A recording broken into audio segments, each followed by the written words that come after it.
नमस्कार, मैं Vikas low cost advance fish farming channel में आपको स्वागत करता हूं। आज मैं एक ऐसा कीड़े की बात करूंगा जो अभी सर्दी के टाइम या सर्दी शुरू होने से पहले ना अक्सर तालाब में दिखाई देता है और बड़े हद तक मछली को बहुत ही प्रॉब्लम क्रिएट करता है और लार्ज क्वांटिटी में मछली को ख़त्म भी करता है। तो इससे बचना चाहिए। इसका इलाज कैसे है वो है, मतलब आप वो कीड़ा कैसे मैं बता दूं। आप देखेंगे मछली के शरीर के अंदर आधा हिस्सा घुसा हुआ है और उसके आधा हिस्सा बाहर निकला हुआ है। आप अगर खींचेंगे ना तो उसके शरीर का कुछ पार्ट्स अंदर रह जाएगा। तो इससे कैसे बचाव कर सकते, इजीली कैसे इनसे निजात पा सकते, इनके ऊपर पोपा डिस्कशन करेंगे। इसलिए वीडियो को पोपा देखिए, सुनिएगा। इनके डोजेस को कैसे करके करना है, इनको प्रॉपर इंपॉर्टेंट बहुत चीज़ बहुत ज़रूरी है इनको, इसलिए आप वीडियो को स्किप मत करिएगा। जो नए बंदे देख रहे हैं उनसे रिक्वेस्ट है, चैनल को पक्का सब्सक्राइब करिए, जिससे आपको फिश फार्मिंग का तमाम बेसिक वीडियो आपको साइंटिफिकली मिले। चलिए शुरू करते हैं एंकोर वार्म के ऊपर। एंकोर वार्म क्या होता है, उनके एंकोर एंकोर का नाम आता है जो हम लोग नोंगर करते हैं ना, जहाज वगैरह समुंदर में जब कहीं रोकना पड़ता है, एक बड़े से जंजीर के साथ में एक चीज़ को डालते हैं, वो है एंकोर।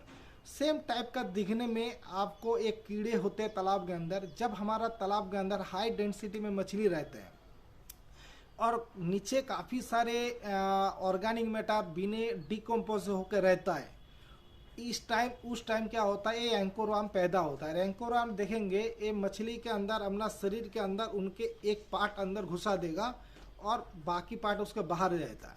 तो ये मछली बड़े चंचल बन जाता है। आप देखेंगे मछली बिल्कुल ही सुस्त होकर इधर उधर हिल रहा है, उनके शरीर में कुछ लगा हुआ आप खुद देख सकते हो।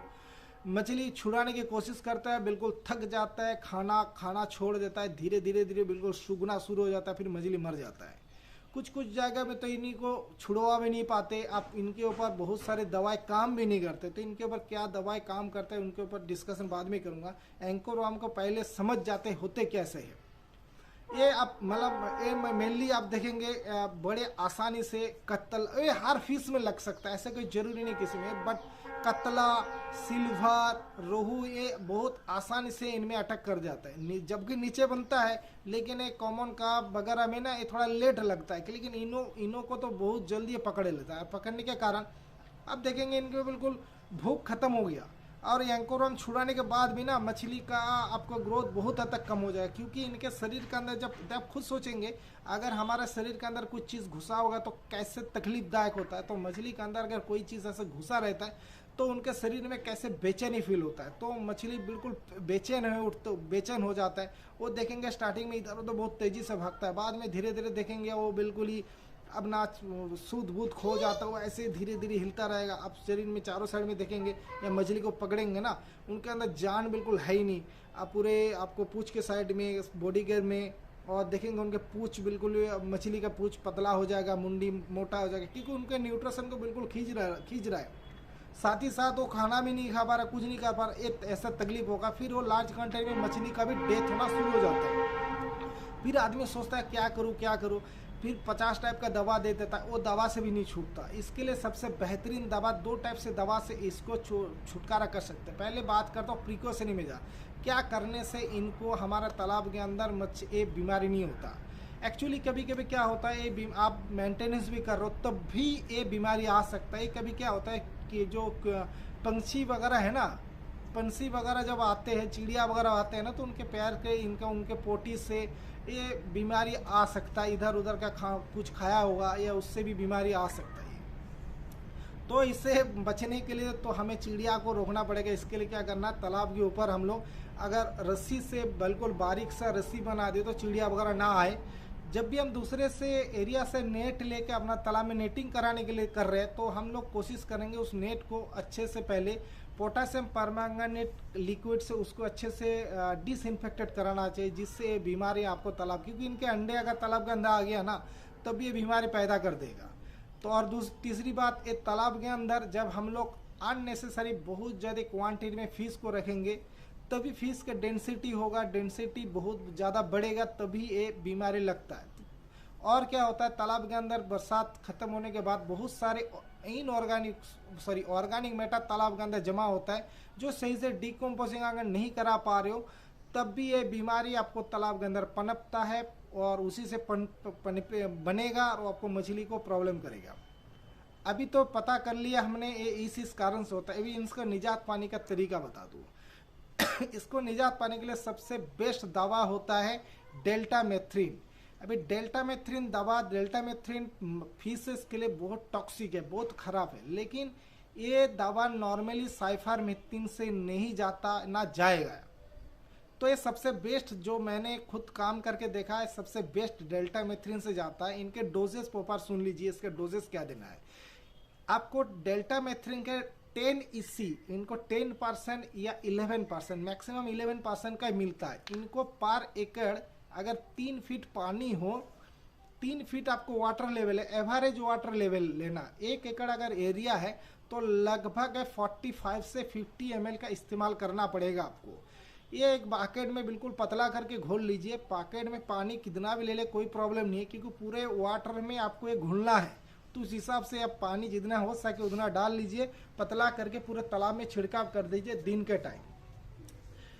फिर बता रहा हूँ डेल्टामेथ्रिन 11 EC या 11%, काफ़ी सारी कंपनी का दवा इस कंपोजिशन के ऊपर मिलता है, आप किसी भी दवा को ले सकते हो।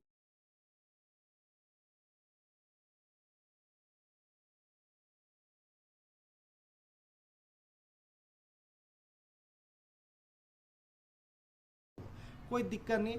45 से 50 ml पर एकड़ के हिसाब से अगर 3 फीट गहरा पानी है, अगर आपको 4.5 फीट पानी है तो आपको ये 75 ml हो जाएगा। अगर आपको 6 फीट पानी है तो 100 ml हो जाएगा। इस हिसाब से आप कैलकुलेशन करके पोपार दीजिए, क्योंकि ये डोसेज अगर ज़्यादा हो मछली के लिए प्रॉब्लम है, कम हो तो एंकोरवर्म ख़त्म नहीं होगा।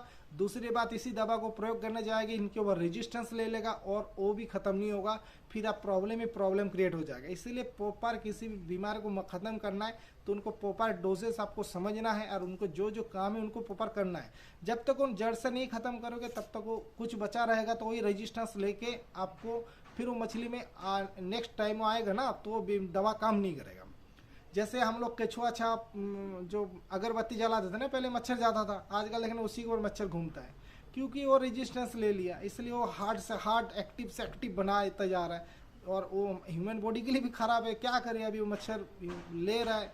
वैसे से मछली में भी है, बहुत सारी बीमारी भी ऐसे करके आपने रेजिस्टेंस लेके पुराना दवा को बिल्कुल काम ही नहीं हो रहा। बहुत सारी दवा मैंने खुद भी देखा। दूसरा जो दवा है वो आइवरमेक्टिन। आइवरमेक्टिन को वे कंटिन्यू अगर 3 से 4 डेज तक हम लोग अगर फीड के साथ मछली को खिलाए तो भी ये एंकोरवर्म शरीर बॉडी से छोड़ देता है। बॉडी से छोड़ने के बाद इनके बॉडी में घाव बना रहता है।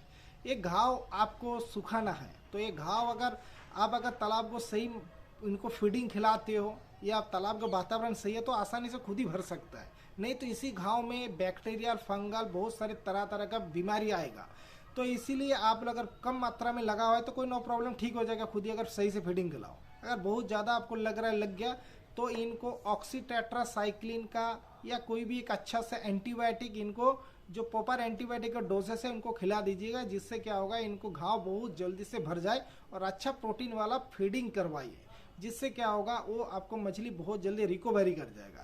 लेकिन ये जो डेल्टामेथ्रिन मैंने पहले बोला, डेल्टामेथ्रिन का डोजेस रिपीट करना है आफ्टर 7 डेज। अगर रिपीट नहीं करोगे तो इनके अंडे फिर एंकोरवर्म बन के मछली को फिर डसेगा और फिर आपको प्रॉब्लम और ज़्यादा बढ़ जाएगा। इसीलिए आपको दोबारा इसके इस्तेमाल करना बहुत ज़रूरी है।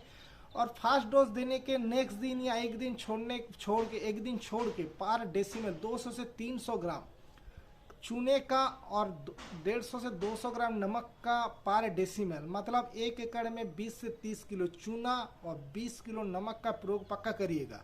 क्योंकि ये डेल्टामेथ्रिन जैसे तालाब के अंदर जाते हैं तो तालाब के अंदर इकोसिस्टम में बहुत ज़्यादा प्रॉब्लम क्रिएट करते हैं।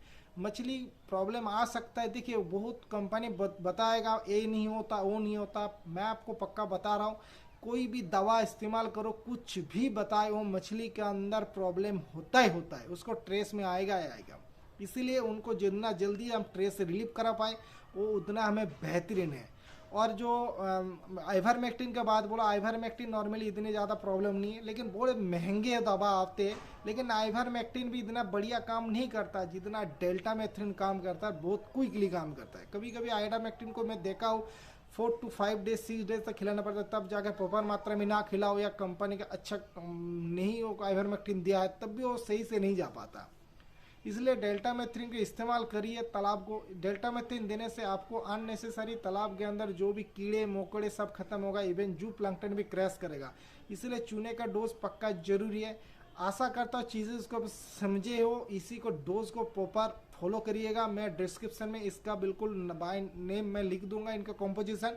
इसको इस्तेमाल करिए, आपको बहुत बेनिफिट होगा। एंकोरवॉर्म बहुत खतरनाक बीमारी है, इसको तालाब में पनपने मत दीजिएगा, जिससे मछली का ग्रोथ तो है ही है जाएगा और मछली भी खत्म हो जाएगा बहुत हद तक, और ये बिक्री भी नहीं होगा। बोलेगा कुछ मछली अब कीड़े घुसा हुआ इसको खाएंगे नहीं, तो ये और दिक्कत है।